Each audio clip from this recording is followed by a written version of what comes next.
You come from a privileged position. You were the daughter of the great Karunanidhi ji.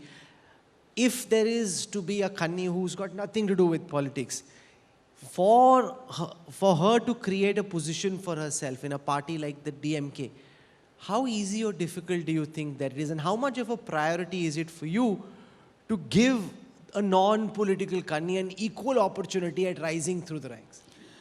See, it's just because, I'm not denying the fact that it's much more easier, for somebody with my background to enter politics, or anybody, if they have support in that industry to get into it.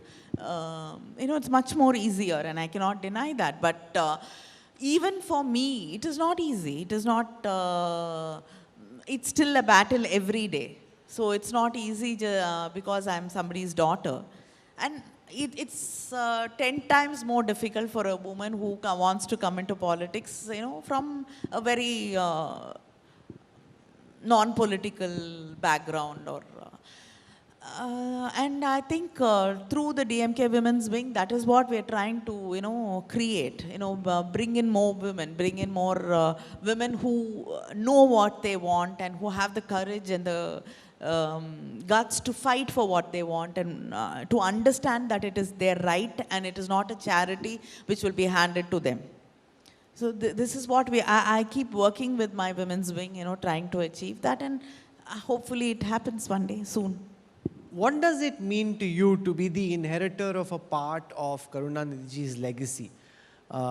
Initially, at least, it was thought that the cultural part of the legacy is vested with you. Now a large part of the cultural legacy and also a part of the political legacy is with you.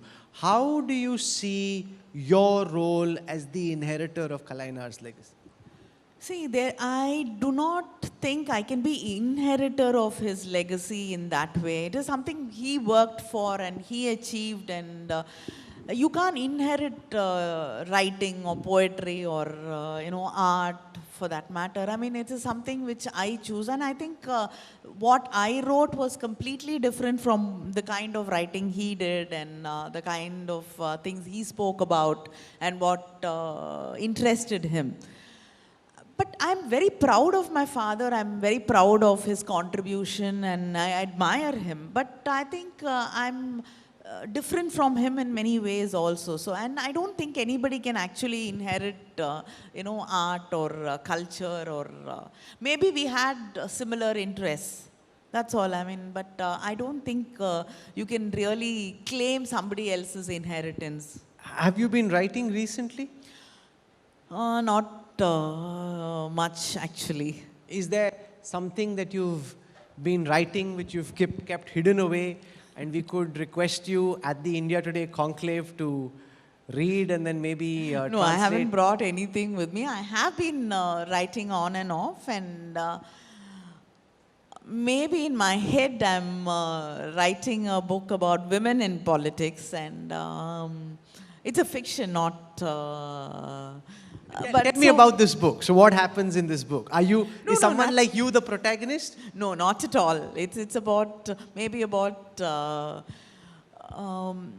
women who are forced to be spectators, women who are, part of the scenario, but still not the centerpiece of it. I like to talk about, the contributions of families, about women who are not allowed to be the focus, and these are the women I like to talk about. So what's happening in your book? She's ambitious and she's charged up. I'm just thinking of it. I'm just collecting information. I haven't started, I haven't even, thought of the protagonist, actually. It's just the stories which I'm looking at. I don't know if it's going to be short stories. I don't know whether it's going to be a novel, but I'm just thinking of it.